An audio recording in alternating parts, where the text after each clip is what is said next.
फ़कीरों की महिमा। उन फ़कीरों की महिमा में बहुत समय से उनके बारे में बता रहा हूँ। किस तरह फ़कीर खुदा के साथ एक हो जाता है, किस तरह खुदा उस फ़कीर के रूह में बस जाता है, कैसे उस फ़कीर को खुदा का नूर मिल जाता है, और कैसे कैसे ये फ़कीर हुए हैं। और ये फ़कीर आज से नहीं हुए, सदियां गुजर गई हैं।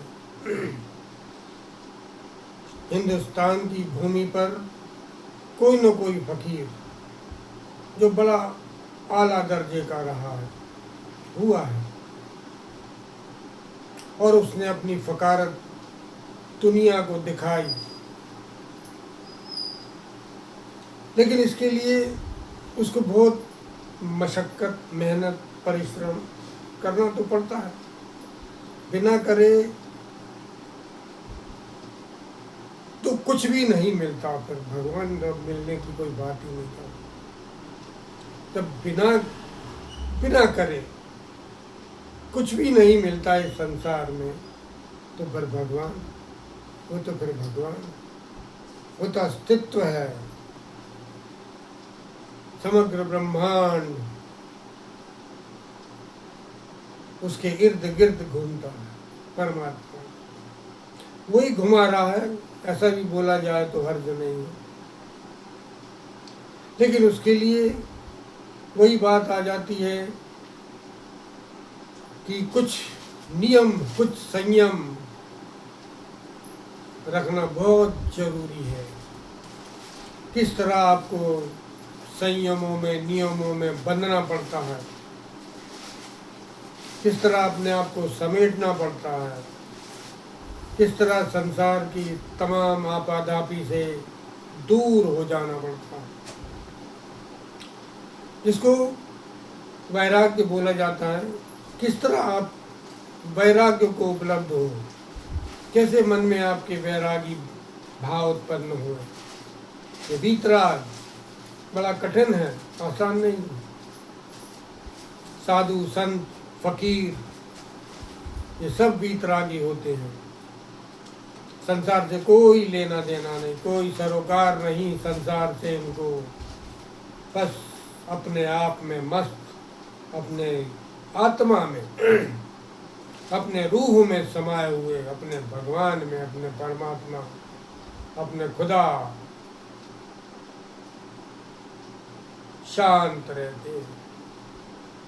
उसके अलावा दूसरा उन्हें कोई चक्कर है ही नहीं। सिर्फ संसार से विरक्ति हो जाती है और परमात्मा में आसक्ति हो जाती है। परमात्मा में मन आसक्त हो जाता है तो संसार में विरक्त मन हो जाता है। और संसार से विरक्ति होने के लिए कई संतों ने बड़ी अच्छी बातें बताई हैं कि आप संसार की असारता को आप जितना मन में लाओगे, संसार की असारता को जितना भी आप मन में लाओगे, संसार से वैराग होता जाएगा। क्योंकि असारता के जो मनन करोगे आप लगातार, संसार की नश्वरता का, संसार की विनाशी अवस्था का जितना आप मनन करोगे, उतना आपके भीतर वीतरागी भाव उत्पन्न होता जाएगा। और फिर गलत तो नहीं है, जो सही है वही सोचोगे ना आप संसार के बारे में, कि संसार विनाशी इस तरह है या उस तरह है। जिस तरह भी है तो विनाशी। सब कुछ विनाश की ओर जा रहा है। और इस समय की अवस्था तो सारे विश्व की बड़ी विचित्र है। कैसे कैसे भूकंप आ रहे हैं, कैसी कैसी सुनामी आ रही है, कहाँ कहाँ ज्वालामुखी फट रहा है, सब सब देख रहे हो आप लोग। कैसे निरंतर एक्सीडेंट और भी पता नहीं क्या क्या हो रहा है संसार में, सब कुछ उल्टा पुल्टा हो रहा है। इसलिए ये विनाशी के बारे में सोचोगे तो गलत थोड़ी सोचोगे। जिस तरह ये विनाश की ओर बढ़ रहा है वही तो सोचोगे आप, इसके अलावा दूसरा सोचने को कुछ है भी नहीं। आपकी श्वास खुद विनाशी, श्वास भी तो विनाशी है। आप अंदर की अंदर रह जाती है, बाहर की बाहर रह जाती।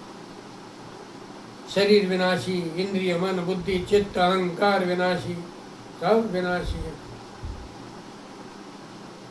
घर मकान दुकान जो कुछ भी है, सब जो कुछ भी देख रहे हो आप, सब विनाश की ओर जा रहा है।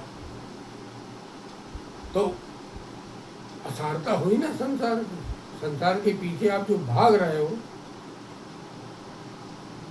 ये भागना असारता ही तो है कि भागे जा रहे हो आप, हासिल कुछ नहीं हो रहा। कोई रुपयों के लिए, कोई तमाम वस्तुओं के लिए, कोई सभी के पीछे तो भाग रहे हो। तो कुछ चीज़ें बताने की हैं, कुछ चीज़ें बताने की नहीं है, बाकी सब समझ सब रहे हो आप। किस किस के पीछे आदमी भाग रहा है? विषयों के पीछे भाग रहा है, विकारों के पीछे भाग रहा है। तो आखिर असारता के पीछे ही तो भाग रहे हो, और हासिल कुछ होना नहीं। हासिल आई शून्य। भागते भागते एक दिन सब कुछ समाप्त, शरीर समाप्त। फिर इस असारता के पीछे भागने का अर्थ क्या है? कोई मकसद होए तो ठीक है, और जो अगर मकसद है बता भी सकते हो आप कि भाई हमारा मकसद है कि हमें अमीर बनना है, पैसे वाला बनना है, तो भी दुनिया में बहुत पैसे वाले आके चले गए। वो क्या कर गए? बिल गेट्स जैसा व्यक्ति आके गया दुनिया से, या और भी कई हैं, नामचीन रेमंड कंपनी का मालिक, और भी कई दुनिया में बड़ी बड़ी सत्ताएं, बड़ी बड़ी हस्तियां हुई हैं, तो पैसे के पीछे भागी, और भागने के बाद हासिल कुछ नहीं आया, हासिल शून्य। मुंबई में भी एक कोई मिस्त्री की बात थी, उसका सरनेम शायद मिस्त्री था, मुझे अच्छे से याद नहीं आ रहा।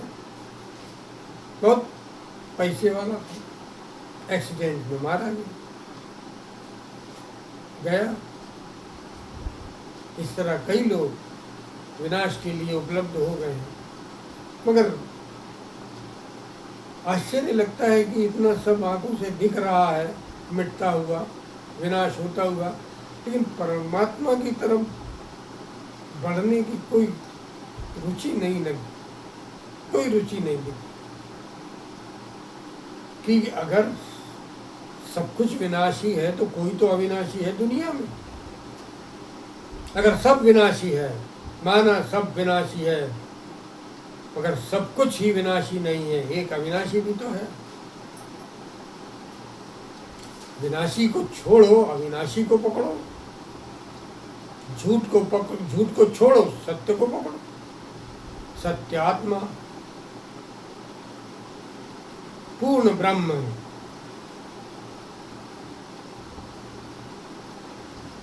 दिन भर बैठे बैठे कोई ना कोई विचार आ रहा है, जा रहा है। कभी कहते हो मैं विचार हूँ, कभी कहते हो मेरा विचार है, कभी कहते हो मैंने सोचा, मैं सोचूंगा। आप कुछ नहीं करते हो, ना कोई आपका विचार है, ना आपकी कोई सोच, कुछ भी आपका नहीं है।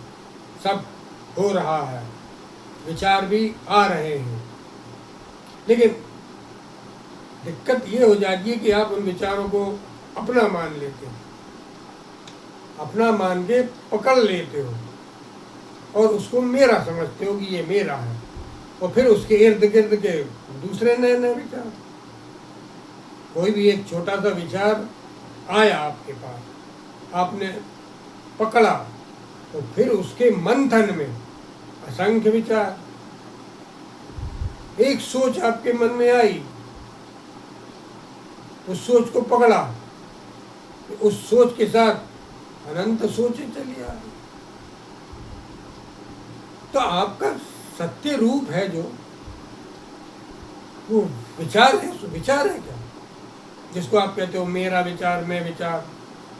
तो ये सत्य स्वरूप जो परमात्मा स्वरूप ब्रह्म रूप है जो आपका, वो क्या ये विचारों वाला? और विचार है भी, विचार तो विचार है।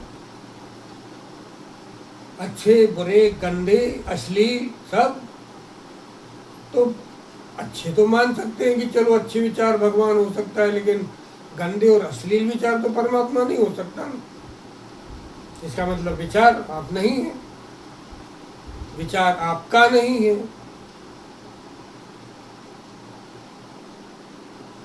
कई बातें ऐसी होती हैं जो आप बोलते रहते हो, मैंने किया, ये मेरा है, मैंने बनाया, हर चीज में मैं मेरा लगा लेते हो। उससे हासिल क्या निकलता है? अभी फिलहाल दिख रहा है कि मेरा है, माना, लेकिन फिर आप कौन है? यदि संसार, संसार का सामान, संसार की वस्तुएं आप हैं, आपकी हैं, आप हैं, तो असली आप कौन है फिर? आप यही संसार हो, या अलमारी वगैरह, घर द्वार गाड़ी घोड़ा, ये हो आप कौन हो? कभी सोचो मैं कौन हूं? जब ये मैं कौन हूं प्रश्न आएगा आपके भीतर, तब आपको समझ लगेगी कि क्या ये अदने से छोटे छोटे विचार आप हो सकते हो क्या? नहीं हो सकते आप, ना आप हो।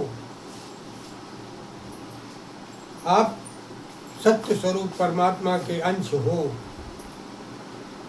और सत्य स्वरूप परमात्मा का अंश ये छोटी छोटी सोचें और विचार नहीं हो सकते, जिसमें आपका मूड अपसेट भी हो जाता है, कभी कभी आप परेशान हो जाते हो। मतलब इतने ज़्यादा परेशान हो जाते हो कि हेडेक होने लगता है, सिर दर्द बन जाते हैं वो विचार आप। तो ये सिरदर्द परमात्मा हो सकता है क्या? कभी नहीं हो सकता। परमात्मा तो शांत सत्य स्वरूप, आनंद स्वरूप, ब्रह्म रूप है। वो परमात्मा कैसे विचार? कभी नहीं हो सकता। इसलिए आप विचार है भी नहीं।